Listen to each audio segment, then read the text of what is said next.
जय गुरुदेव। होली के विशिष्ट पावन पर्व पर कई साधकों ने मुझे उन विषयों पर चर्चा करने और ज्ञान प्रदत्त करने के लिए मुझे प्रेरित किया है कि गुरुदेव मुझे कुछ ऐसी प्रक्रियाएं बताइए जिससे होली में अपने शत्रुओं का दमन कर सकें और अपने काम, क्रोध, लोभ, मोह, अहंकार से निवृत्त होकर साधनात्मक स्थिति को सुदृढ़ बनाकर अपने जीवन को ऊर्ध्वगामी बनाते हुए अपने जीवन को सफल बना सकें, शत्रुओं का विनाश कर सकें और मुझे सफलता की सीढ़ियाँ प्राप्त हो सकें।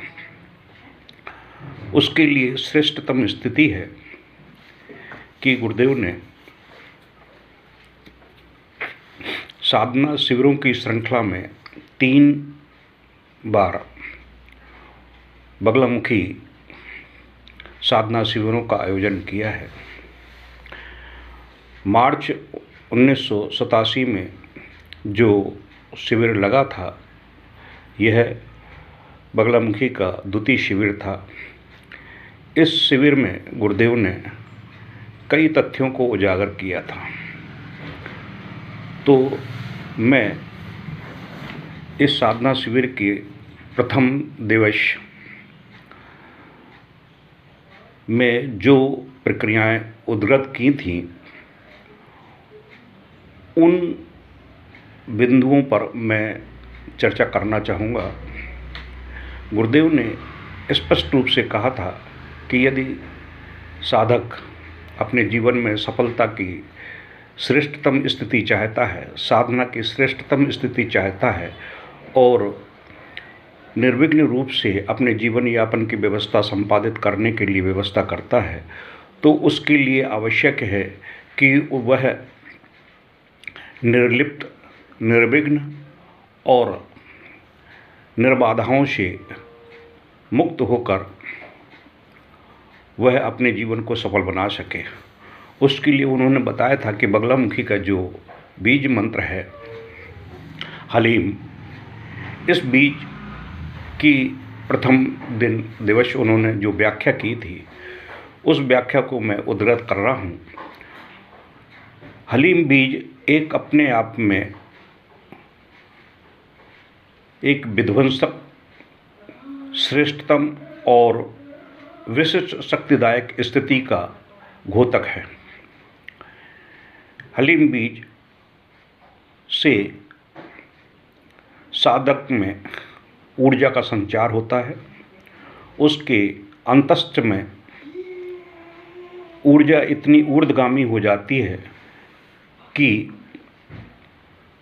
इस ऊर्जा के माध्यम से उसके मन, विचार, चिंतन एवं उसकी शारीरिक क्रिया के लिए अत्यंत श्रेष्ठतम स्थिति प्राप्त होती है कि इस बीज को जाप करने से डर, भय, शोक, चिंता तथा जो अपयश की जो स्थिति उसके जीवन में प्रतिपादित होनी है, उसका संहार हो जाता है, उसमें स्तंभन की प्रक्रिया लग जाती है। हलीम बीज एक विपश्यना साधना की तरह कार्य करती है। विपश्यना साधना वह साधना है कि साधक के जीवन में दिन प्रतिदिन कुछ ऐसी प्रक्रियाएं उसके द्वारा वाचिक, मानसिक और क्रियात्मक रूप से संपादित हो जाती हैं, जो उनके व्यक्तित्व को आक्षेपित करती हैं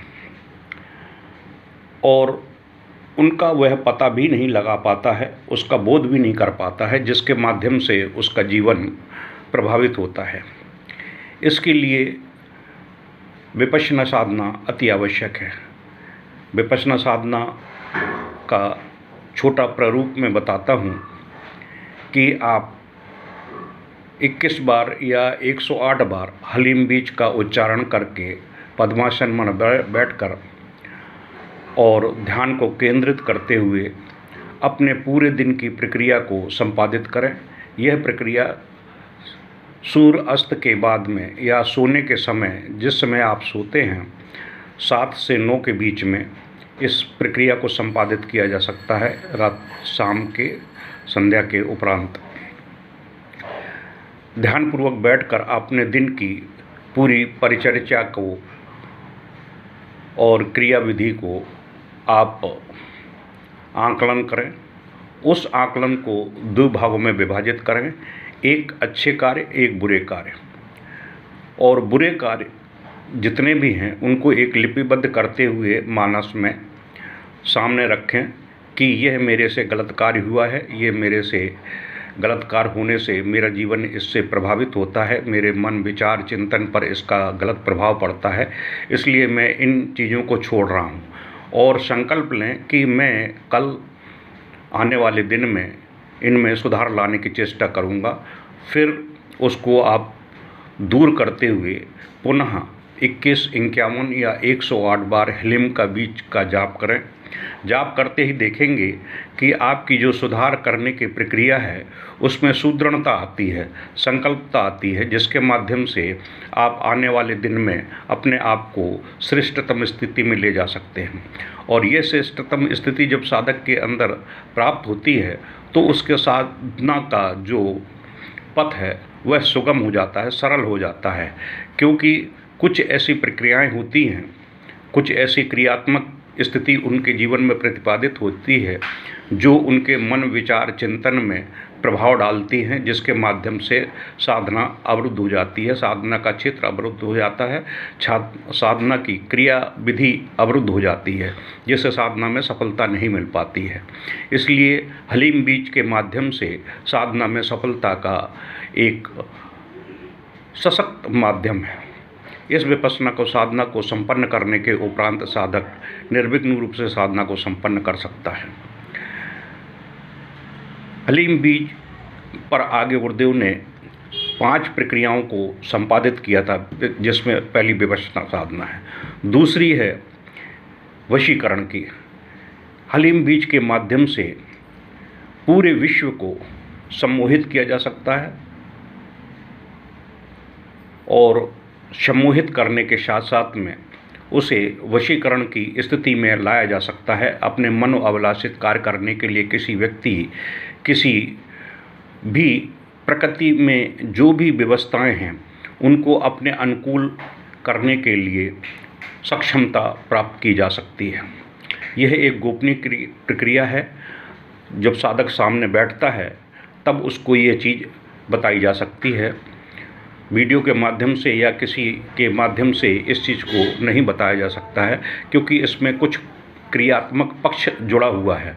वह क्रियात्मक पक्ष केवल गुरुचरणों में बैठकर ही प्राप्त किया जा सकता है और गुरुदेव ने इस पर हम लोगों को स्पष्ट रूप से उस क्रियात्मक पक्ष को बताया था।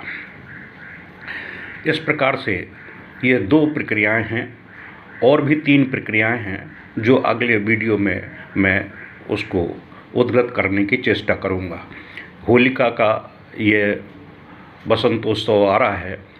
इस होलिका के विशिष्ट पावन पर्व पर जो होलिकाष्टक चल रहे हैं 8 दिन पहले और 8 दिन बाद तक, अगर इस हलीम बीज को अगर अंगीभूत किया जाए तो साधक का व्यक्तित्व अपने आप ही निखर के आता है और शत्रुओं का विनाश होता है। शत्रु उसके काम क्रोध लोभ मोह अहंकार भी हो सकते हैं, उसकी रोग भी हैं वो भी दूर हो सकते हैं, वो भी एक विशाल शत्रु हैं। और भौतिक रूप से जो शत्रु जैसे अर्थ गरीब दरिद्रता है उसको भी समाप्त किया जा सकता है, वो भी एक विशाल शत्रु है। और सामाजिक रूप से जो शत्रु हैं उनका भी विनाश होता है।